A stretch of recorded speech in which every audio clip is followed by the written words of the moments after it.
Welcome to the MoxStars podcast. This is the #1 podcast on the internet for Magic the Gathering and Dr. Pepper. I am one of your hosts, Menace. And I'm here with Flush. Yo. What is going on, dude?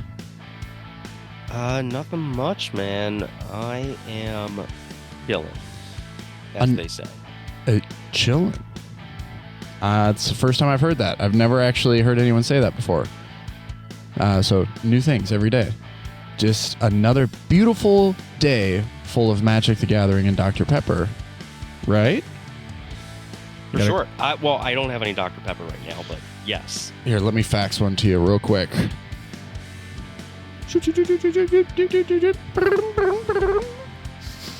Did Dr. Pepper get there all right? Yeah, no, it just had a knock at the door, grabbed it. Nice. Thank you. Yeah, you're welcome. Pop that baby open. Enjoy that crisp 23 flavors.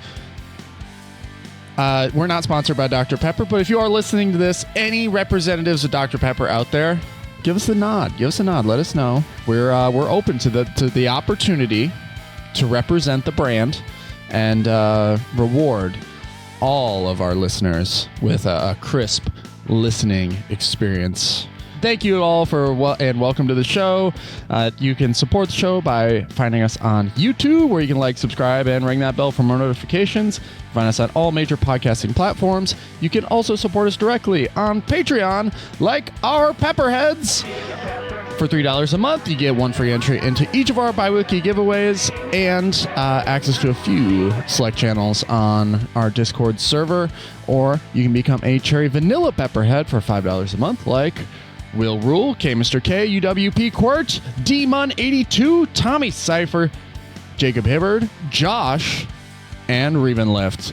Thank you all for your support and making this dream come true. Today, on this week's episode, we are talking about a few things. Our main subject being our next cEDH breakdown, which our patrons voted for, which is Tayam, Luminous Enigma. You guys tied between Tayam and Rocco, so we're going to do both of them, but Tayam is first. Going to happen this week. Also, a couple other things with the Patreon. We are looking to get our membership totals up to $150 a month so that we can start doing live tournament coverage. Once we get there, we'll be able to take the time away from work to start doing that and producing the content that y'all are itching for, you know? You also may notice that on YouTube, we're at 195 subscribers. We are so close to 200. So please help us get there. We're going to throw a party on the show when we hit 200. So that being said, Secret Lair happened this past week, and Flash, I'm not sure if you're familiar with this particular drop of Secret Lairs, but it has... Yeah, no, I'm familiar with it. I went to get the Monty Python one, and it was sold out. Yeah, I also got in line, in quotations, got in line to purchase one of these. I got the notification that it was going live, and I got in line 3 minutes into the queue. I just happened to, check my email 3 minutes late, so I got in line, and by the time I went to check out, which was almost an hour later, it was completely sold out. So, one hell of a show put on by Wizards of the Coast. They finally created a product that people wanted. And, honestly, the Monty Python drop was sick. It was so sick. So much so that I'm going to go to my local FedEx and print out the variants of the cards that I wanted and use them. So, this has created quite a stir in the community, especially on Reddit, where... well, everyone's upset because this was a really cool product. And this is the first time I feel like the community is feeling the downside of the new sales model where it is no longer a print to demand service. This is a FOMO farming product line where all they want, and this was like put into perspective for me also by someone on Reddit, where like they were struggling with sales, where on average, let's say they were selling 50,000 units of every secret lair on average, and they were like, that's just not quite enough. And so what they did or are doing is basically saying, we have 60,000. You can, get them while they're here because they'll be gone soon. And what that does is artificially inflate their numbers. They are technically increasing their sales, and that will show on their reports, which is all that the stockholders want to see. So while we are upset, the stockholders are happy, and therefore, we're at a loss. It's not ultimately the player that is important for Hasbro, and it hasn't been that way for quite some time. And Flash, you've definitely we've talked about it a few times, but this is a product that obviously you wanted, obviously I wanted, and apparently the Killer Rabbit was one of the extra cards. Like, yeah, but it was Khazardrix, so it's not necessarily. I mean, I guess you're missing out on a cool collectible, but not a card you would play. Yeah, and the thing is that I guess a lot of the cards, one thing with the Monty Python thing is that the whole drop, every card that was part of it was pretty well tailored to the exact moment of the film.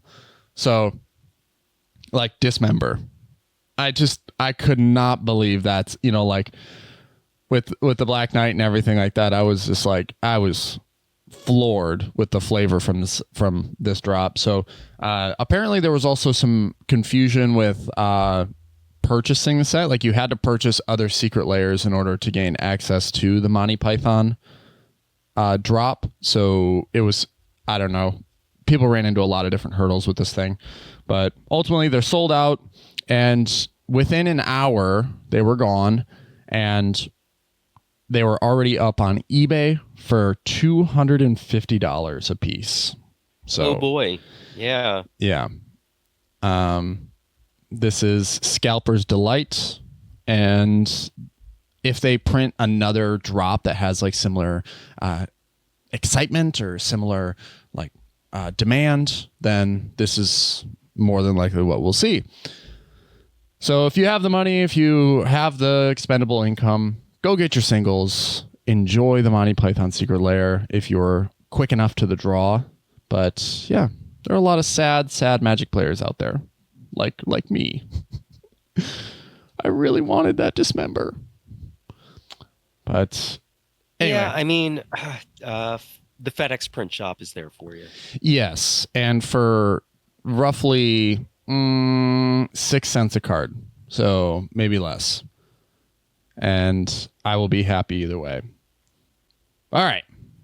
Today, we are breaking down Tayam, a Luminous Enigma. One thing before we get into that, I'm working on a new Balin the Haymaker list on my Mox field, which it's a little bit different from MoxStars. I might have to make a new one. But if you find me on Call Me Commander YT, this deck is called Breeding Like Rabbits, and it is so close to being perfect. It is so close. And I'm super excited to show this baby off at MagicCon in Vegas. So come see us, come play some games with us while we're down there. That is October 25th, I believe. And they're also doing like this Halloween rave thing after, like, on Saturday night. Sounds pretty cool. Don't know if I'm going yet. Flash, I know we were talking about it a little bit, but did you end up pulling the trigger on going to that show? What show? For MagicCon, the Halloween. MagicCon? Yeah. Yeah, I'm not really familiar with the Grim Goalie. Yeah, me neither. I was like, is this like new artist, new EDM type thing? I'm not sure. But anyway, check out the list. You want to play against it, you can find us at MagicCon. But let's get into it. Tayam Luminous Enigma is one of my favorite cards of all time. So it's great to see something that, like, I started playing around Amonkhet a little bit before that, but Amonkhet was like my first real set. And I remember getting into Commander with Commander 2017. And then the pandemic hit, and I bought all 5 of these decks from Ikoria. I was lucky enough to get my hands on them. And when I opened up basically the keyword counter deck and saw this beautiful thing as the secondary commander, I just had to build it. For some reason, it spoke to me, and the ability was so broken, even at the time, that here, let me read the card for you. It is 1 in Abzan, so 4 total mana for a legendary creature, Nightmare Beast. Each other creature you control enters the battlefield with an additional vigilance counter on it. You can pay 3, remove 3 counters from among creatures you control, put the top 3 cards of your library into the graveyard, then return a permanent card with converted mana cost 3 or less from your graveyard to the battlefield. It is also a 3/3. Did I say that? It's a 3/3. So, and that ability happens at instant speed, no restriction on timing or whose turn it is, right? Exactly. Disgusting. So, this ability happening at instant speed, even at the time, I was playing the card on hard mode for like a full year before I realized that I looked at the ruling, and you can pay the cost in any way, like in any, as long as the full cost is paid, you can do them in any order. I thought you had to pay 3 mana, then remove 3 counters from creatures you control, then the ability would fire off. That's not the case. The ruling in Magic is that the cost is one bundle, and as long as it's all paid at the time, then you're chilling.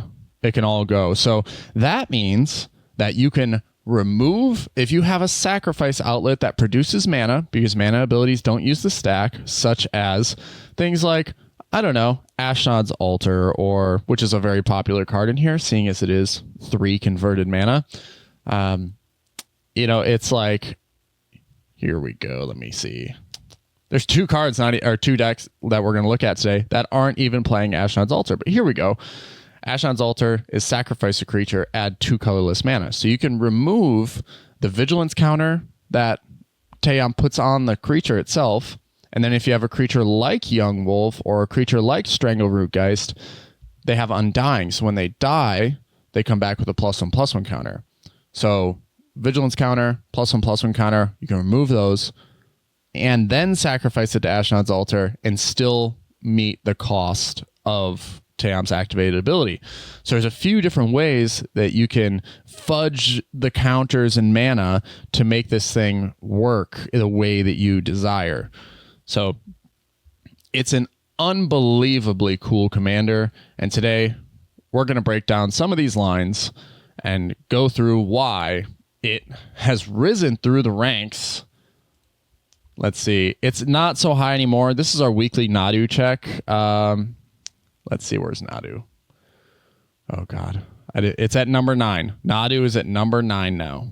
Top 10 deck all time. But Tayam... It's funny you mentioned Nadu. I've been seeing on Reddit a lot of people comparing, not comparing the decks or the commanders, but like comparing the experience of Nadu to the experience of Tayam, in terms of just like it's a non-deterministic like loop that you're setting up, and that Nadu, because it's a new card or new commander with hype around it, like it's attracting players of all skill level to play it. Yes. And so you have these super long turns versus, a Tayam player is usually a high skilled player, going through the same cycle of doing stuff non-deterministically. So the turns aren't endless in the same way. And it's just kind of like a skill difference between the commanders. Sorry, I was just flexing on camera when you said Tayam players are players of high skill. Oh, yeah. That's me. Present baby. company excluded. And you're absolutely right about Nadu. It's the community has grown so much in the past year, so much in the past 2 years, that even inexperienced players find Nadu somewhat easy to pilot, but there are still, like you said, non-deterministic loops that require you to see the result of the ability and the trigger so that you can continue looping. Now, Tayam, very similar because, which, by the way, Tayam is sitting at 23. It had its rise, and it still is a very good deck. In fact, the first list that we're going to talk about won a tournament in the past 2 months. So it's still a very good deck, still has a lot of potential here, seeing as new cards keep coming out and making the deck better. But yeah, Tayam requires you to see what those next 3 cards are until you reveal the 2 or 3 or 4 cards that require your loop to become infinite, where it's not a non-deterministic loop anymore. It is defined, and your opponents will allow you to roll through it. So I think another deck that's also very similar that people will just hand off to new players is Niv Mizzet Perun. And they'll be like, yeah, whenever you cast an instant or sorcery spell, you draw a card, and then you deal damage anywhere. And then they don't realize the type of like complications that the new player is going to run into with what is seemingly such a simple ability. So, yeah, that's like Nadu, number 9. It's a very popular and very powerful commander. But we're not talking about that anymore. Maybe next week or the week after. We're going to talk about some of these loops with Tayam. And first, there is a Planeswalker that came out in Phyrexia All Will Be One. I think that's the set symbol for that. That changed the deck forever. A Planeswalker that is so powerful, Tyvar Jubilant Brawler, and 3 mana, that makes these is a combo piece for this deck. So Tyvar, Jubilant Brawler. Flash, do you have that one in front of you? Yeah, sure. Colorless green white, Planeswalker, starts with 3 loyalty counters. And I'm assuming the part you're talking about is you may activate abilities of creatures you control as though those creatures had haste. Oh yeah. That's if I'm remembering correctly, the artifact that does that is 1,000-Year Elixir. Something like that. Correct me if I'm wrong in the comments, but yeah, you can activate abilities of creatures you control as though those creatures had haste. So since creatures enter with vigilance counters on them, there are a few different creatures out here that tap for the 3 mana required to activate Tayam, like Bloom Tender. If Tayam is on the battlefield, Bloom Tender comes out through the recurring process of the activated ability. It comes in with a vigilance counter. It can tap as though it had haste, add the 3 mana, remove the vigilance counter and a few other counters from amongst the field, and have a ball. You can then sacrifice it with one of your outlets like Bartolome de Presidio or Carrion Feeder, or in this case, there are a lot of different ways to do it. Same with Fabro Elder. That's why it's in these builds. That's why Circle of Dreams Druid is in these builds. Tyvar allows you to basically, with any dork that fulfills that tap for 3 clause, to continue looping the field and pulling more things out of your graveyard, feeding the graveyard. And that's what I guess Tayam does so well, is provides you with card advantage, treating your graveyard like, well, drawing 3 cards. It's your secondary hand. So Tyvar comes in. It also allows you to +1 to untap up to 1 target creature. So tap that creature, get to 3 mana, untap it, get 3 more mana, float it. That's your next activation right there. You can also -2, mill 3 cards. You may return a creature card with mana value 2 or less from your graveyard to the battlefield. So a mini... Which is kind of like a mini version of your commander's ability. Yeah, this card is cracked from the get-go. It just does everything the deck needs. Yeah. Yeah. it's the support piece that props up this strategy. Not only is it good on its own and allows the deck to fire off, like if it's just this, Tayam's still in the command zone, this still pushes you pretty far ahead. And then if Tayam's out there, it's like the magnifying glass that just, like, if you see this, there are a few cards in the deck that raise major concerns. Tyvar is one of them. If you see it out on the battlefield, you know the shit's coming. You know it's on its way, and you have to put a few resources into getting rid of this. But don't think it's gone forever unless you somehow find a way to exile it, because Tayam's going to bring it right back. So another thing is that if it does happen to die, or if you're able to sacrifice it in any way, you can just keep bringing it back and keep getting that untap and keep rolling. So there was like a 3-year gap between this card coming out and Tayam being printed. What was the deck like before that? Oh, dude, it was so much fun.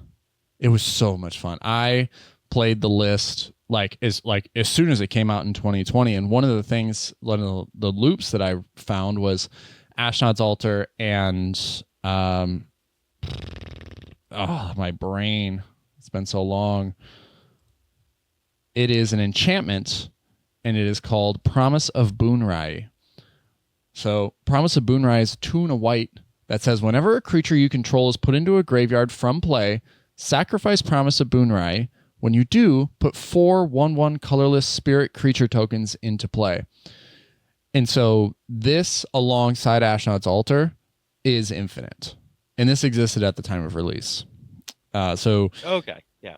Yeah, it was one of those things where, like, as you can see in the list that I'm on YouTube, there are a lot of enchantments in this particular package, including Rule of Law, Aura of Silence, things that can like slow the game down and allow that don't slow you down. And I think that's the most important thing about Tayam is that, one, it absolutely dies to anything that like negates creature abilities. So Curse Totem and God, what's that card we absolutely love? Brain farting right now. Linvala, Keeper of Silence. So like any Linvala type effect absolutely crushes Tayam. There's not a whole lot you can do to get around it, but prior to this deck actually becoming tournament viable, which it had the legs. It had the legs before people discovered it. There are obviously a few cards that came into view that made this way better, like Scurry Oak at the time of release of Modern Horizons 2 helped the deck push forward. Like White Plume Adventurer from Baldur's Gate push this deck forward. And like this was right around the same time as Commander Legends, so like Opposition Agent came out, a huge stacks piece for the deck, but it really started taking a big step forward once Lord of the Rings came out. And I think that Orcish Bowmasters, although it is great in other decks, this is arguably its best place and like where it is utilized to its maximum, like without having to like rely on other players drawing cards, because it is part of the loop that wins the game. This and Ashnod's Altar also is another infinite loop that just wins the game. So it enters, deals 1 damage to any target, and then amasses Orcs 1.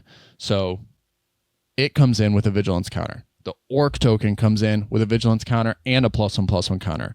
Remove all 3 counters, sacrifice both creatures to Ashnod's Altar, throw it in the grave, mill 3 cards, recur it, loop, loop, loop, loop, loop, loop, loop, loop, loop, loop. And that wins the game for you too. So Tayam is dangerous off of 1 activation. If there's a sack outlet, it is potentially game over, which is why it started to climb up the cEDH leaderboards, and why it started to see more play is that people started, I guess, seeing more viable opportunity with it. And even now with cards from Murders at Karlov Manor, we see an even stronger deck. But before we get into the enchantment section, I want to go through a couple more creatures that help this deck really pop off. There's a couple all-stars that absolutely make the deck shine, like right here in this list. So this is the list that won on YouTube. It's by Zakemon, and he won a tournament with this just a few months ago. So just to start off with some of these creatures, Hex Drinker is a 1 mana 2/1 that says has level up for 1 colorless mana. Tayam doesn't really care necessarily what type of counter is on the creature, and so when you level up, you're actually putting a level up counter on the creature. So this is the only creature in the entire library, in the entire list, that allows you to pay mana to convert into counters. So as long as you're able to, generate that mana, you can generate the counters and get a Tayam activation. This is something you can feed your excess mana into, so you're not like necessarily losing out on opportunities. There's another creature, I can't even see the text. Acacian Money Changer. This is such an old card that the white text on white border makes it really hard to read, but is a summon townsfolk. It has 3 counters from the jump. Yes. Yeah. So this is one of those creatures that comes into play for 1 mana that has 3 counters, credit counters, that have no bearing on the game whatsoever. During your upkeep, put another credit counter on it, and then you can sacrifice it for 0 mana and gain 1 life for each credit counter on it. So you can activate that only during your upkeep. So it's a really cool card. For 1 mana, you're able to basically have a Tayam activation loaded and ready. And if you turn 1 this, as the turns go, you can still add more counters and basically load up for a second activation once you get to Tayam. So there's obviously some all-stars here: Deathrite Shaman, Esper Sentinel, some of the best cards you can get in these colors. But even more so when you Weathered Wayfarer is also really good here. Young Wolf, like I'd said, with Undying, allows you to go through many different combo lines. This one in this list is particularly banking on Luminous Broodmoth. So Luminous Broodmoth is 4 mana. Unfortunately, doesn't meet the criteria for a Tayam activation, but there are plenty of enchantments like Necromancy, Animate Dead, that you can pull it out of the graveyard with. So even if you mill it, it's not completely gone. But Young Wolf, if it dies through a sack outlet like Bartolome or Carrion Feeder, it is going to come back with a +1/+1 counter, a flying counter, and a vigilance counter. So your activation there for Tayam is already set up. That's part of the combo. So they're playing Young Wolf, Strangleroot Geist, and looks like those are the only 2 Undying creatures in the list. But you have stacks pieces that you also have access to that can also recur. So this is obviously a very creature-focused deck with 45 creatures. Draenith Magistrate, Aethersworn Canonist, Dauntless Dismantler, something that can sacrifice itself, and then you can recur it with Tayam. You have Archon of Emeria, a Rule of Law on a creature that you can keep recurring. Aven Mind Sensor. So many different situational. Here's an interesting one. Colonel Autumn. Yeah. From Fallout. Yeah. Yeah, another new card that helps make this deck even better. So this is what I'm saying is this deck, not dead. Even though the conversion rate on this is really low, we're looking at now at 23. This is a 13.76% conversion rate, which is not great, but there are more cards coming out that make this deck better and better and better, and allows you to build different packages in to make it even stronger. So Colonel Autumn is a white and a black legendary human soldier. There's a 2/3 with lifelink that says exploit And then other legendary creatures you control have exploit. Whenever a creature you control exploits a creature, put a +1/+1 counter on each creature you control. Wah, wah, wee, wah. That is such a crazy effect for this deck, seeing as it's 3 mana. It can exploit itself, kill itself, put a +1/+1 counter on everything, give you enough to activate Tayam, and then recur it, do it again. Recur it, do it again. So, not quite the cEDH, which would be insane here. Actually, not too bad. But cEDH with Colonel Autumn would be kind of crazy. But this is an enabler for the deck. That's a new card that helps everything else pop off. There's a new card from Outlaws of Thunder Junction called Aven Interrupter that I have had high praise for since it was spoiled, but it becomes the best counterspell you could ever want in an Abzan shell, especially one that recurs creatures as easily as this one does. So for 1 and 2 white, you have a 2/2 flash with flying, so not dead in the hand either. When it enters the battlefield, exile target spell, it becomes plotted. Spells your opponents cast from graveyards or from exile cost 2 more to cast. So this is a hose for Underworld Breach. This is a counter spell that you can recur with a sack outlet. If you're unfamiliar with plotting as well, plotting exiles the spell, and then the opponent, the owner of that spell, can cast it for free or 2 more, so if this card's still on the battlefield, but they can only cast it as at sorcery speed. So they have to cast it their following turn.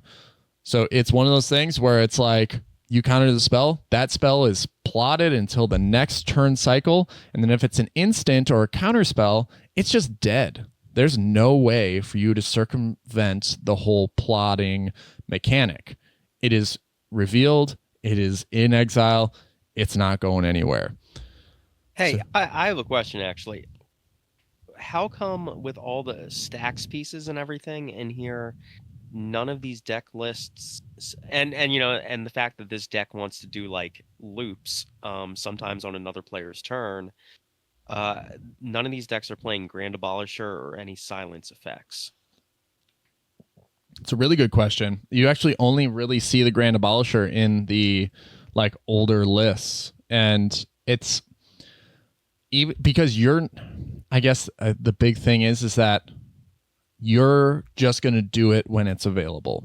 So doing it on your turn isn't necessarily like the end all be all, where like in Naya builds that I've had in the past, it's like I have to have Grand Abolisher because my combo has to happen on my turn under my watch, where Tayam's just like, it doesn't matter whose turn it is. If it's going to go to somebody's turn who has a Grand Abolisher, or if a Grand Abolisher goes on the stack, this can win on the stack, which is what makes a deck. Is this great. I don't know if this is the correct term, a parasitic deck? And how do you mean? Where it's gonna kind of like let the other players play their game, and it's just gonna try to win on the stack when it has the opportunity. Yeah. I would say that most of the time, this is waiting for the right moment, or waiting for the shields to go down. So if one of your opponents is playing blue or showing a level of interaction, then once they let that shield down, once they like because outside Aven Interrupter, it looks like this deck isn't trying to interact with other players on the stack. No, yeah, I mean, it'll interact by putting something from the graveyard down. So let's say someone casts something that like they go into an Underworld Breach, right? Go ahead and just reanimate your Aethersworn Canonist, and while they will be able to generate mana through their Lion's Eye Diamond, they won't be able to cast Brain Freeze to keep feeding the graveyard. Okay. So you can pull these things out at opportune moments. You can be a little political with it. You don't have to show that you can, like if an opponent has played against Tayam in the past, like Yes, they'll know what's in your graveyard. Yes, they'll know exactly what's going on. But like, you don't have to show you have the ability to stop something until the right moment. Where, it's like, oh, you're going to go into this line. Well, I will reanimate the Canonist. I'll reanimate Draenith to keep your commander off the field. Or you can just start your loop and be like, I'm going to try to dig and try to stop this. Exactly. And if I don't get as far as I need to, I can just put out the stacks piece that'll allow me to continue, like, keep the game going and get me where I need to go. So that's kind of the joint here is I can add instant speed, do a ton of shit, and you're going to watch me spin my wheels until I can't spin them anymore, or you're going to watch me spin my wheels until I win the game. That's Tayam in a nutshell, really. I guess at its core. There's a few other creatures like Wall of Roots that are an MVP here. Each turn cycle allows you to put 3 counters on it, basically, on each opponent's turn. You can also get access to Ranger Captain of Eos. So you can sacrifice it to stop an opponent from winning, and then reanimate it, get the 1-drop you're looking for, which could be the Young Wolf to help you combo off, and then sacrifice it, keep reanimating, keep opponents off of their win conditions, and basically extend the game. White Plume Adventurer, big one here, because whenever it enters the battlefield, you take the initiative, so some sack outlets, and whatever dungeon you want to do, you're probably going to want to do the shortest one, get through it, and then at the beginning of each opponent's upkeep, untap a creature you control. If you've completed a dungeon, untap all creatures you control instead. So kind of a big player here and a huge upgrade for the deck, because it's essentially for you and all of your creatures and all of your dorks, this is a Seedborn Muse for 3 mana. So this is just going to continue getting better and better as we keep going through the list. Those are some of the most notable creatures. It's weird looking at this list. There's obviously 45 creatures here, but it's a lot of stuff that you don't see in other decks, and it's just kind of like anything 3 CMC or less. If it involves counters, or if it's something that has a tap ability that you want to abuse multiple times, it could potentially go in this deck. Yeah, or is a 3 mana stacks piece like Aven Mind Sensor. There's also this face commander from a Strixhaven commander deck, Brina the Demagogue, that incentivizes your opponents to attack each other, and when they do, they draw a card, and then you put 2+1/+1 counters on a creature you control. So you're essentially trading a card for a Tayam activation, which is like, is it worth it? It might be, since you were going to win on the stack anyway. So it's kind of crazy. Megalhorn, also another stacks piece. But then you get Kutsil, Malamat Exemplar, which is the Grand Abolisher effect you're kind of looking for. But it has upside too. I guess you're right. I think maybe in this deck it's a better Grand Abolisher, right? Yeah. Because a lot of things will have power greater than their base power, and then you get a little Timna. You get a little Timna Grand Abolisher action on one card. Yeah. It is one of those, again, new cards coming out that just has made this stronger and stronger.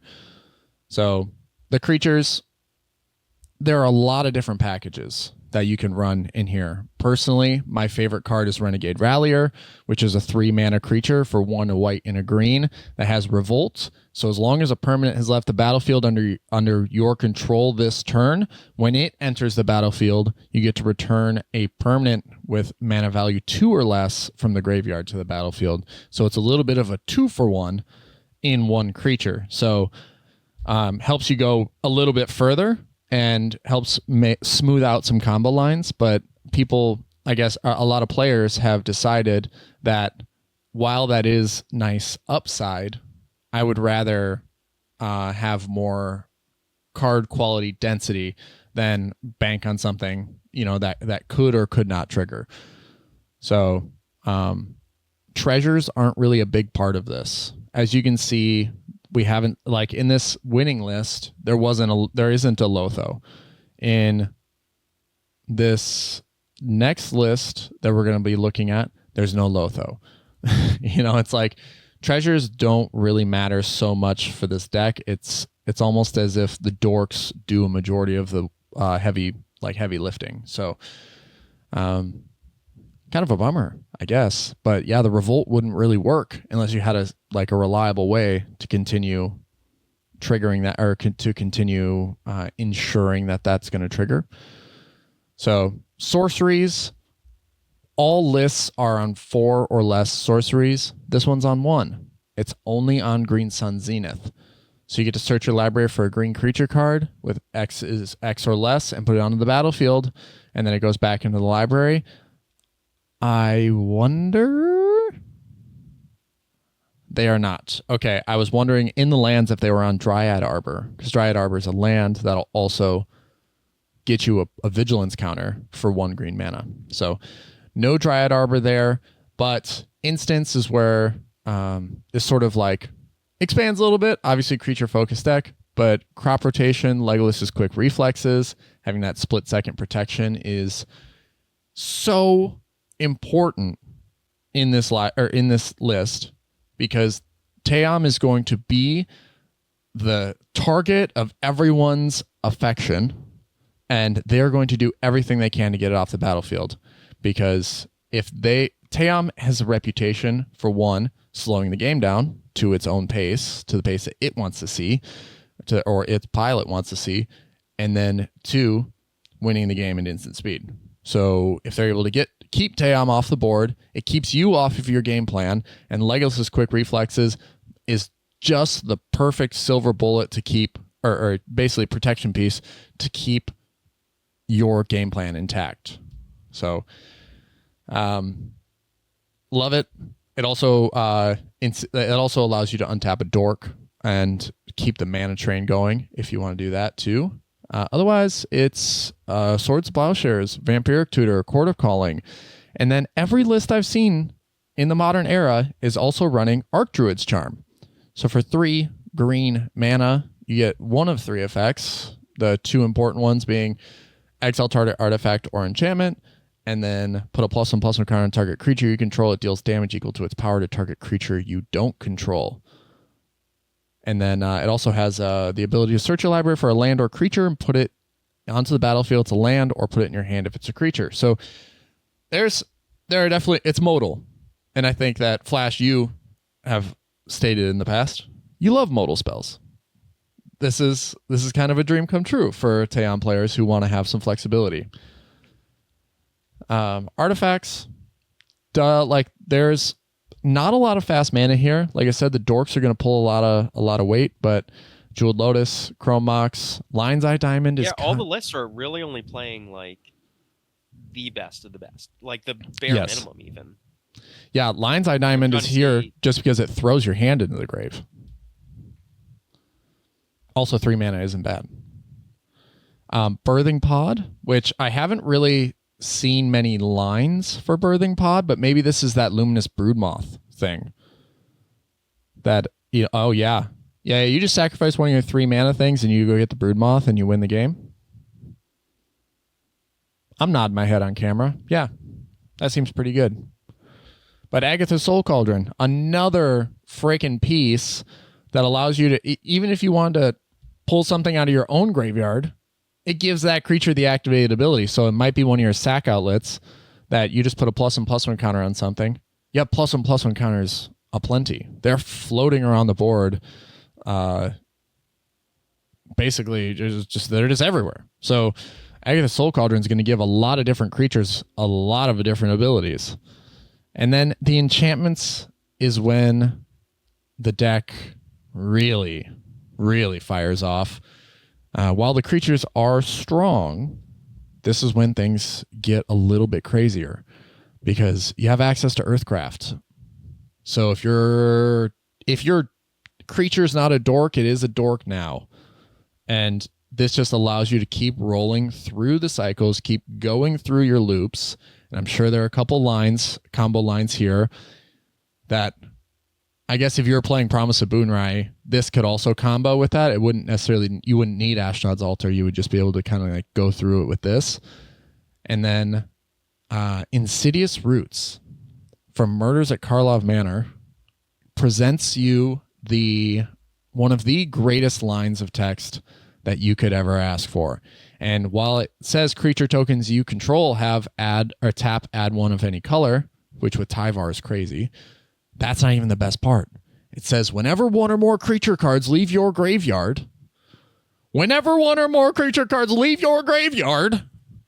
a 0/1 green plant creature token, then put a +1/+1 counter on each plant you control. Huh. So that's not like it's exiled from your graveyard. It's even if it's returning to the battlefield from, say, your commander's ability. That's triggered. Yes. And it's coming in. So now every time you use your commander, you're getting a mana dork that provides a minimum of 2 counters. Yeah, exactly. Like, this is probably the strongest card that has been introduced to the deck in the past year. And that's saying a lot, considering all the things we've already talked about so far in this episode. So Insidious Roots comes in, and you basically laid it out perfectly there. This is going to give you a dork. It's going to give you counters. It gives you mana, gives you counters, all the things Tayam wants to see. And for 2 mana. So even if you exile a creature from your graveyard with Agatha's Soul Cauldron to give a creature an activated ability, this still sees that. If it gets exiled from your graveyard, if you get Enduranced, Insidious Roots is still going to trigger. You're still going to get a plant. There's just so much. If you Eternal Witness and you bounce a creature from your graveyard to your hand, Insidious Roots is going to see that. There is so much potential with this, and that is why this most recent list is able to get there and is able to win games, because you have a piece that is at uncommon, doesn't raise a lot of red flags yet. Once this deck starts to work its way back into the fold and become more of a meta, like a staple, Insidious Roots will become that like piece that is feared. And like the thing is that it's an enchantment, and it is so hard to get rid of, and it is so hard to justify like wasting removal on it when it wouldn't be a waste, but you could potentially stop someone from winning with an Underworld Breach but you're going to use your enchantment removal or non-land permanent removal on this Insidious Roots instead. So that's where it like fits this really cool niche of being a political, like it doesn't do anything as far as like pushing your political agenda forward, but it does make your opponents make bad decisions, which is exactly what Flash loves to see. There's also another card from Murders at Karlov Manor called Assemble the Players. This is a 1 and a white enchantment that allows you to look at the top card of your library at any time. So gives you some more information. And then once per turn, you can cast a creature spell with power 2 or less from the top of your library. So actually not bad. Not bad. I didn't even really notice this one, but this is card advantage. It doesn't really do the counters thing or the mana thing, but it does provide you with plenty of card advantage. Outside of that, the land package, pretty straightforward. There is... I have a question about Centaur Garden. Sure, where the heck is... Oh, here we go. Oh, this is... Yeah. What is your question? Just in general, why? It only seems like a giant growth. Yeah, it basically is, but it is an infinite piece alongside of Devoted Druid. So I'm guessing this deck has, instead of playing Blossoming Defense, which was a classic piece for Tayam and Devoted Druid, they are playing Centaur Garden instead, because it gives the creature +3/+3. Devoted Druid allows you to put a -1/- counter, -1/- counter on it in order to untap it, right? And so if its toughness is 5, you can put up to 4 counters on it and generate 4 mana, and then remove 3, tap for 3 more mana, remove 3, tap for 3 more mana, remove 3, tap for 3 more mana. You know, it's like with the Centaur Garden in combination with Devoted Druid, you can go infinite alone, or like along with Tayam. So it's Gotcha. Yeah, it's another way to win the game. So a lot of flexibility. Oh yeah. Oh, look at that. Tayam does not say return a non-land permanent card. Yeah, no, it is lands too. So Yeah. that's Okay. where at the very minimum, that activation is ramp or utility via lands as well. That's why the deck isn't running a lot of instants. That's why it's not running a lot of sorceries. You want your hit rate to be at like astronomically high. Consistency is king, right? So this is this list is all permanents, basically. I don't know if we're going to be able to get through all these lists, but there are variances across all of them. This is by a player called Ponza Guy, this next list, and they're running Grist. So this is something they can pull out from the graveyard. It is a creature, so it isn't on the battlefield, it's a 1/1. So it doesn't get a vigilance counter, but it does create tokens that give vigilance counters, and it also mills. So it sort of pushes the advantage forward. I think that's a flex slot. This one's playing Collector Oof, so probably not on a lot of rocks, or definitely not on Ashnod's Altar. And then they're also playing Scoot Swarm and Yawgmoth. So there's definitely different lines that you can pursue that will result in the same effect. I think that first list we were talking about, actually, I have very little to criticize on it, if anything at all. It's almost the perfect Tayam list. All the cards work well together. There's so many options, so many different ways for you to interact with the game at any given point. And these cards have a little bit more circumstance, where like Mana Gorger Hydra requires your opponents to be casting spells in order to get your counters. The other list doesn't care. It's like, we have all the counters in the world that we'll ever need, and they're ours on our own accord, not having to wait for somebody else to do something. So they're also on Culling Ritual, Demonic Tutor, which that's another crazy thing. This deck doesn't need tutors. Like, it has Vamp Tutor, sure, but that's to put it on top of the library so that you can mill it with Tayam and then go through your combo. He said not much else here. They're also playing Insidious I'm looking Roots. at these other lists. Demonic Tutor is not a good card in this deck. No. I'm sure there are creature-based tutors that are just a little bit better. Man. God, I love this. I love this commander. I love this deck so much. Like, there is a tech piece in one of these lists called Skullwinder, which, if you're a commander player, you probably are familiar with. But when it enters the battlefield, return target card from your graveyard to your hand. Then choose an opponent. That player returns a card from their graveyard to their hand. So this is interaction. This is, I am playing against someone who is about to win the game, and someone who already burned their removal, like a Force of Will, is like, it's in their graveyard, and I need them to have that to save the game from ending. So you can sort of be like, hey, do you want that Force of Will back? Here, I'll reanimate this Skullwinder. Here you go. Now interact with that so that I can keep playing, which is a cool piece. Like, you have to trust that the player is going to do the right thing, but if the game's going to end, then yeah, they pretty much have to do the right thing. Another pet card. This pilot, the Lamp King, is... I pulled these lists up because they're playing a lot of pet cards that I enjoy. Like in this one, they're playing Ashnod's Altar. 2, they're playing Scroll of Fate. Why is Scroll of Fate good in here?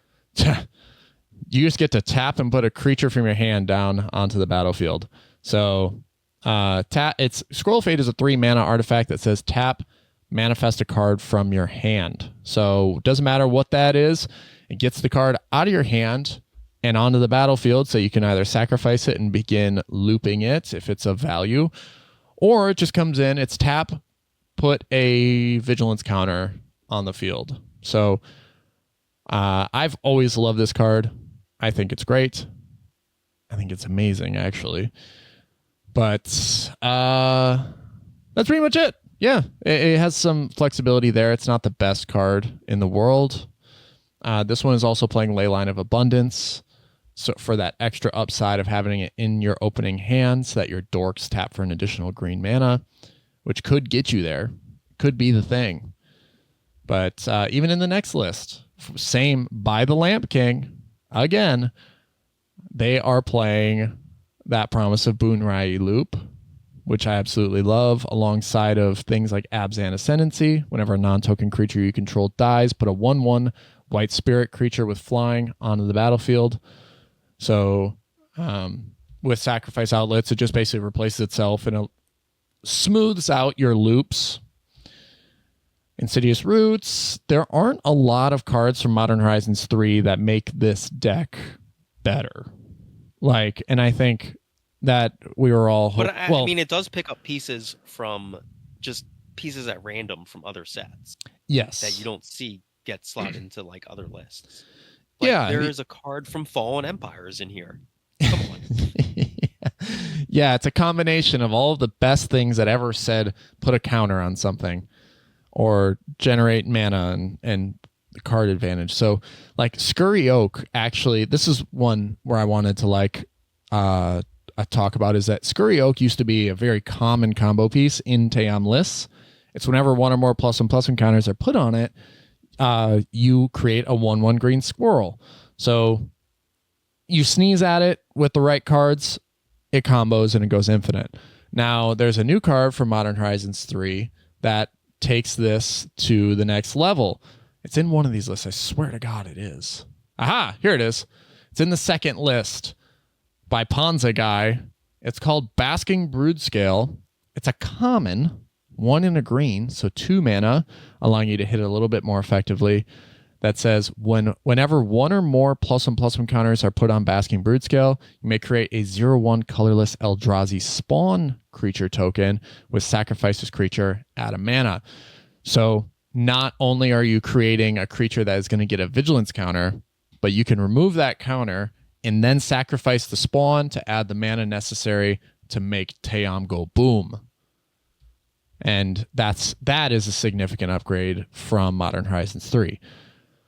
So we'll see how that plays out and how this deck evolves over time, because it is constantly evolving. Every set brings something new. And I don't know if Bloomburrow is going to do it. I have yet to see something that really stands out to me as a Tayam power piece. But God, is this card awesome. It has so much flexibility to it. It is such... it is an all-star. To me, it is the type of card and type of deck that does exactly and plays exactly like I like to play. So if you're out there, if you're a Tayam pilot and I missed something or I explained something incorrectly, reach out to us via the YouTube comments or join the Discord server. We can start the conversation there. But Tayam is a wonderful, luminous enigma of a card that, if you are trying to get into cEDH, while it does require a high skill cap, once you understand this, you're going to be a demon at the table. Or a menace. You might be a menace at the table, too. So pick it up, give it a shot, and let us know how you feel with it, how it does, how it performs. Any final thoughts on Tayam there, Flash? So you have played this deck? Oh yeah, a lot. Okay. So how do you feel about the length of turns? For this? Yeah. For me, Is it frustrating for other players to have to sit through your stuff? no, I think it's definitely like where they see it coming, and like it almost like makes asking for priority uh a more commonplace thing, which is something we should be doing already. But like when I take my turn with Tayam, it's usually just land. If I have to cast something out of my hand to generate advantage, I will. But it's just like land, pass, and then like basically if it goes around the table and they're all scared of what I could activate and do or type thing if they try to do something, then I activate, spin the wheel, see what happens. Right? So once you play the deck and you get used to it, it's usually pretty quick. It's just like 3, remove these 3 counters, 1, 2, 3. I'll return this. Most of the time, the thing you're returning is already known. It's already in the graveyard. So it's smooth, but sometimes you do reveal something off the top that makes you think a little bit about the situation. As a stacks player in the past, people will get frustrated with like putting down a new stacks piece and making them think through it. And so oftentimes Tayam lists will take the table 2 extra turns. So maybe that's where the frustration can come in. But it's because it is so effective at instant speed stacks placement that, it can definitely make players a little salty because they thought their line was straight, but it's not. They got to work around something that was just thrown in front of them. So imagine if you ever played Mario and you know that big block that smashes down and rises up, smashes down and rises up, smashes down. That's kind of what Tayam is doing, where it's not so easily predictable as far as timing, but this giant brick is going to smash down in your face and on you potentially if you're not careful. So it's going to try its best to stop. They're like slow the game down, make you go around something. And then when you get around that thing, it'll activate again. And it'll hopefully, and the hope is that the Tayam deck can continue to put these things in your way to keep you off of your game plan. So turns can get long, but as long as you're experienced, it shouldn't really be an issue. Question mark for you. For the player, it shouldn't be an issue, but for other players, I can't quite say. Everyone's going to react differently. But you just kind of have to know that going in. Or if it's your first time playing against Tayam, prepare to have a very frustrating game. Yeah. Kind of. If you don't know how to identify certain threats. Well, I mean, I guess that is frustrating because it is a pretty hard. It ends up being like a pretty hard stack, doesn't it? Yeah, but it's just asymmetrical. It is sort of luck, like you said. It's non-deterministic. Where, yeah, it is asymmetrical, and it definitely relies on activating Tayam versus like casting spells that slows everybody else down. So if something is about to break in the game, it's, and someone's about to like go off and you don't have the piece in your library, then yeah, the Tayam player is going to sit and spin the wheel and think about what they need to do. And sometimes they can hit the piece and save the game. But most of the time, it's just chance, RNG. Yeah. I hope that answered your question. Yeah, sure. Anyway, the last part of today's episode is determining who is winning our MoxStars grab bag. Oh, actually, you know what? I have another question before we go on. Oh, yeah, sure. Just looking at the creature list, and Bartolomeo del Presidio, is that kind of in place of Ashnod's Altar sometimes? Or is that not a straight 1-for-1? Just because it doesn't generate mana. What it is, it's basically a secondary carrion feeder with more flexibility. Gotcha. Okay. Yeah. So while you do need sack outlets, this can eat an artifact or whatever. Yeah. So, okay, it's just an additional carrion feeder. Yeah, exactly. All right. On to the picker wheel this week. Thank you to all of our patrons who have continued to support the show and have become a part of this process.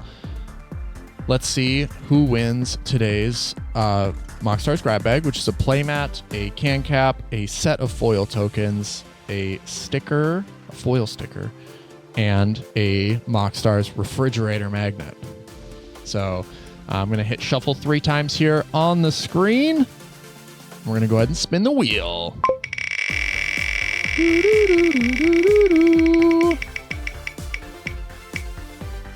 And our winner is Jacob Hibbard! Congratulations, Jacob Hibbard. I'll be reaching out shortly to figure out how to get this MoxStars grab bag in your hands.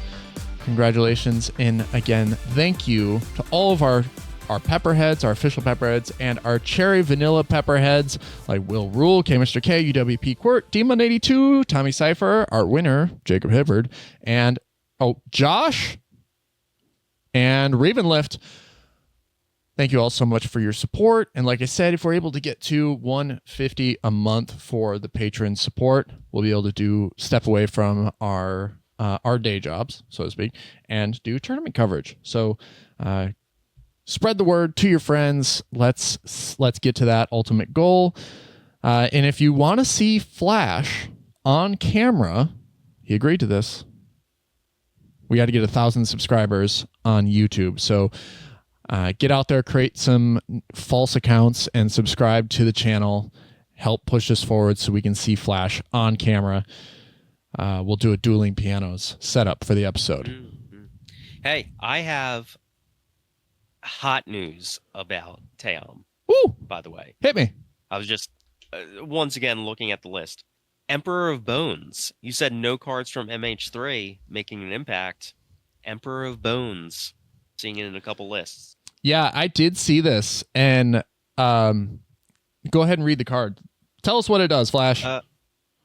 It is 2/2 creature for black and colorless. At the beginning of combat on your turn, exile up to 1 target card from a graveyard.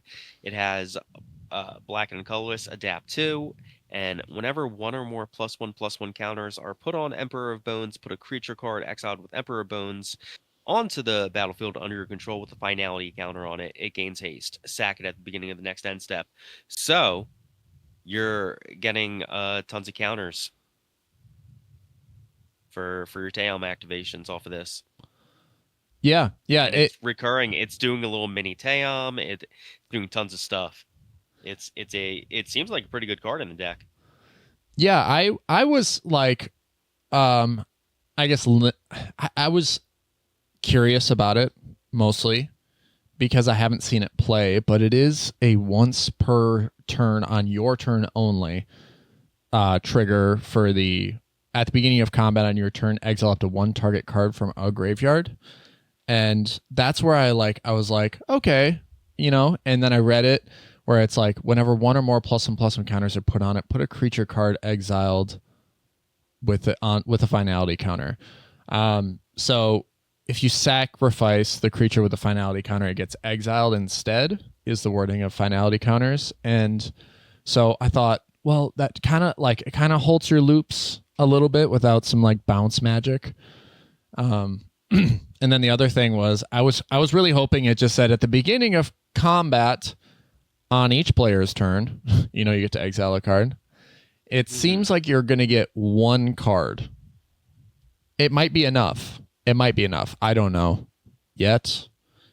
But I was kind of hoping for more explosive upside.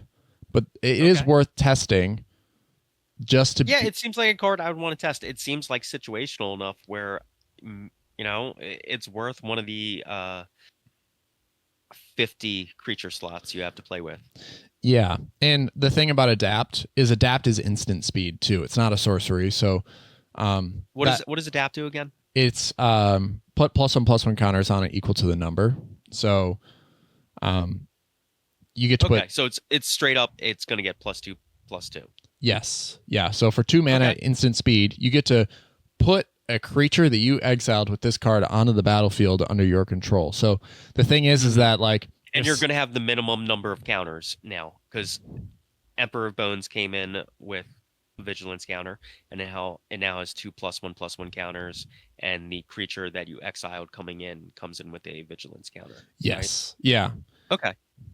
So I can see it there where it's like you play this in your first main phase, you exile this thing. It's not just your graveyard, it's anybody's graveyard. So you exile a Dockside from their graveyard, you pay the 2 mana to activate to activate the Adapt 2. Now you have a Dockside. Now you have the mana. Now you have the counters. Like, there is that potential for sure. The best thing about this is that, or this is actually limiting in a way too, is that you can only activate Adapt if there are no counters on the creature. So it is okay. Or there's no. You would have to take the vigilance counter off first. No, if there's no +1/+1 counters. Sorry. Oh, okay. It only relates to the +1/+1. Okay. Yep. So if it has a vigilance counter, you can still activate and put +1/+1 counters on it. But once there's a +1/+1 counter on it, you can't, you can't activate Adapt again. So if you happen to put a +1/+1 counter on it through some other alternative method, the Adapt 2 part becomes negated, and then you just have to keep putting +1/+1 counters on it through that alternative method if you want to keep doing the thing. So it might be big. It might be worth it to get a Dockside out of someone's graveyard. I'm not sure. So, well, to be determined. But congratulations, Jacob Hibbard. Ritter, thank you for all your thoughtful questions on Tayam. It's confusing as hell. Like the transition back to congratulations to Jacob Hibbard. Seamless. Thank you. I'm an expert at this podcasting thing because I don't know if you knew that. I'm getting better day by day. Yeah, but it's like we all say here. Congratulations to Jacob Hibbard. Oh, it's the #1 podcast on the internet for Magic the Gathering, Dr. Pepper. Another seamless transition into our catchphrase. And we're the naughty boys of cardboard. And you guys are the best. Every single one of you that's out there watching this show, listening to the end, we love you. Thank you so much for your support. Any final thoughts there, Flash? What's your favorite version of Dr. Pepper? Yeah, always have thoughts about Dr. Pepper. No, I'm kind of just strolling the Bloomborough set list for cards that go in this deck, but I'm sure the community knows better, and they should say on Discord if there's any cards for Tayam from the most recent release. And don't, because it's a deck that loves to play random cards from random sets that you don't see in other decks. Indeed. So, I'm very interested to see what mysterious tech pops up from all the curious minds that are curious about Tayam, the Luminous Enigma. All right, you know what it is. You can support the show via YouTube, like, subscribe, ring that bell for notifications, and stay tuned to more episodes of the MoxStars podcast. Just a reminder, this is our 95th episode. The 100th episode is coming up soon, so stay tuned for something special we'll put together. And yeah, we love you. Bye. Bye.